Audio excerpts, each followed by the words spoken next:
Annual General Assembly and Information Drive ng Non-Uniform Association Incorporated Bulacan Chapter isinagawa dito sa Camp General Alejo S. Santos, City of Malolos, Bulacan. Pinangunahan ito ni Police Colonel Relly B. Arnedo, Provincial Director ng Bulacan Police Provincial Office, kasama ang President ng Non-Uniform Personnel Association Incorporated Bulacan Chapter NUP Raymart C. Martin.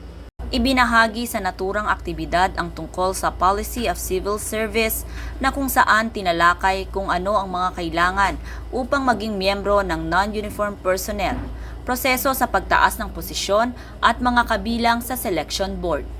Tampok rin sa talakayan ang disciplinary machinery na kung saan ay nagbigay ng impormasyon kung paano ang proseso ng mga miyembrong nagkasala o may mga kasong kinakaharap.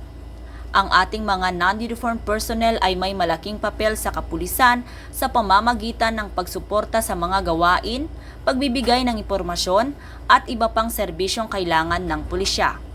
Sila rin ay isa sa nagpapalakas ng ugnayan ng pulisya sa komunidad at nagtutulak ng kooperasyon sa pagpapanatili ng kaayusan at seguridad. Ako po si NUP Raymart Martin. Currently, I am the President of the Non-Uniform Personnel Association Incorporated Bulacan Chapter dito po sa lalawigan po ng Bulacan. So yung amin pong Annual General Assembly ay ginagawa namin una para po syempre magkita-kita kami once a year at doon po ginagamit namin yung opportunity para makapag-disseminate ng mga bagong memorandum and mga circular regarding po doon sa aming mga workload sa pang-araw-araw po naming gawain sa amin pong kanya-kanya po mga unit and mga station. Ang ganitong mga aktibidad ay nagpapatunay lamang ng pagsuporta ng ating kapulisan sa mga NUPs upang mailahad ang mga kailangan nilang malaman upang maisagawa ang kanilang tungkulin ng maayos at maisakatuparan ng iisang mithiin